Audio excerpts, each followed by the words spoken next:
Ici, on est dans une des salles du laboratoire Lamé de l'Université d'Orléans, qui se situe au sein de l'école Polytech Orléans de façon plus précise. Alors ici, on va s'amuser à caractériser les matériaux et notamment les céramiques réfractaires qui sont utilisées pour des applications haute température.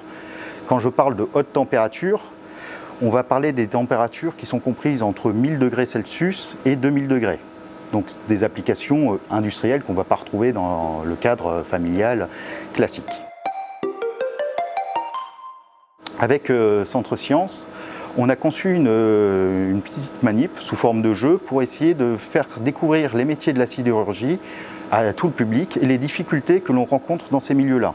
On est parti sur un des équipements qui existent en sidérurgie, qui est la poche à acier. Donc la poche à acier, si on vulgarise, c'est comme un gros seau métallique qui va nous permettre de déplacer de l'acier liquide d'un point A à un point B. On a créé une poche en réalité augmentée.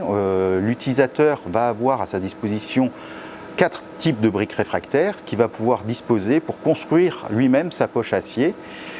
Et une fois que l'utilisateur a disposé ces différentes briques réfractaires, on a le logiciel qui va analyser la construction et qui va simuler des coulées successives d'acier jusqu'à ce que l'utilisateur arrête en disant « hop là, ma poche commence à être trop endommagée, j'arrête de l'utiliser et je la répare » ou s'il est joueur, il continue jusqu'à ce que la poche à acier soit détruite.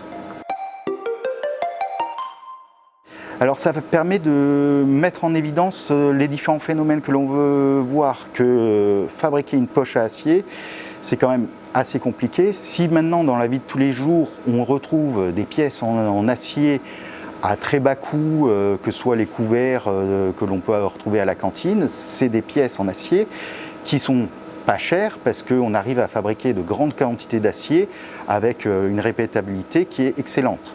Donc on va comme ça jouer sur la qualité de l'acier que l'on va produire, mais il faut savoir que la sidérurgie, on travaille à très haute température, donc c'est une industrie qui consomme énormément d'énergie.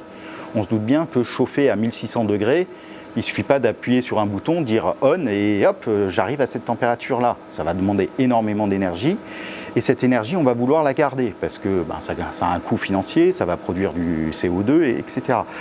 Et donc, en jouant sur la forme, la constitution de la poche, on va pouvoir essayer de gagner sur les deux tableaux en même temps. Aussi bien sur la qualité de l'acier que sur l'énergie consommée pour arriver à ces températures-là.